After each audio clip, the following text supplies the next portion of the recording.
निसर्गरम्य परिसर आणि पावसाळी पर्यटनासाठी प्रसिद्ध असलेल्या मावळ तालुक्यात पुन्हा एकदा शोककळा पसरली आहे।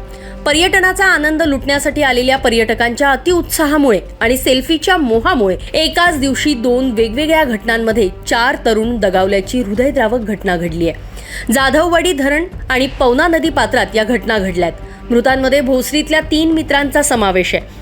पिंपरी चिंचवडमधील भोसरी परिसरातील काही तरुण हे सहलीसाठी मावळमधल्या जाधववाडी धरण परिसरात गेले होते। धरणाचा विस्तीर्ण जलाशय आणि निसर्ग पाहून या तरुणांचा उत्साह ओसंडून वाहत होता। मात्र याच उत्साहाच्या भरात त्यांनी धरणाच्या खोल पाण्यात उतरून सेल्फी काढण्याचा निर्णय घेतला, जो त्यांच्या आयुष्यातला शेवटचा निर्णय ठरला। धरण परिसरामध्ये सेल्फी घेत असताना अचानक एका तरुणाचा पाय घसरला आणि तो खोल पाण्यात पडला। त्याला पोहता येत नसल्याने तो गटांगळा खाऊ लागला। आपला मित्र बुडताना पाहून त्याला वाचवण्यासाठी इतर 2 मित्रांनी कसलाही विचार न करता पाण्यात उड्या घेतल्या। मात्र पाण्याचा अंदाज न आल्यानं आणि पाण्याचा प्रवाह लक्षात न घेतल्यानं हे तिघेही एकमेकांना वाचवण्याच्या प्रयत्नात बुडाले, ज्यामध्ये अजय गारुडे, अनिकेत पवार आणि संतोष येडके या 3 तरुणांचा अंत झालाय। काही क्षणापूर्वी हसण्या खिदळण्यामध्ये मग्न असलेल्या या मित्रांच्या मृत्यूमुळे परिसरात मोठी हळहळ व्यक्त केली जाते। जाधववाडी धरणातील ही थरारक आणि तितकीच दुःखद घटना ताजी असताना मावळमधल्या पवना नदी पात्रातही एका तरुणाचा बुडून मृत्यू झाल्याची बातमी समोर आली। मनोज गौतम असं या मृत तरुणाचं नाव आहे। एकाच दिवशी अवघ्या काही तासांच्या अंतरानं 4 तरुण दगावल्यानं मावळ तालुका हादरून गेलाय। घटनेची माहिती मिळताच स्थानिक प्रशासन आणि बचाव पथकानं घटनास्थळी धाव घेत मृतदेह बाहेर काढण्याचं काम केलं।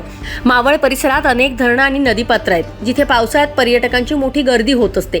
स्थानिक प्रशासन आणि पोलीस विभागाकडनं वारंवार धोक्याच्या ठिकाणी सूचना फलक लावूनही पर्यटक त्याकडे सर्रास दुर्लक्ष करतात। विशेषतः सेल्फी घेण्याच्या नादामध्ये अनेक जण आपल्या जीवाची पर्वा न करता धोकादायक कड्यांवर किंवा पाण्याच्या खोल भागामध्ये जातात। जाधववाडीतली ही घटना याच निष्काळजीपणाचा कळस ठरली आहे। भोसरीतल्या 3 तरुणांच्या मृत्यूमुळे त्यांच्या कुटुंबियांवर दुःखाचा डोंगर कोसळलाय।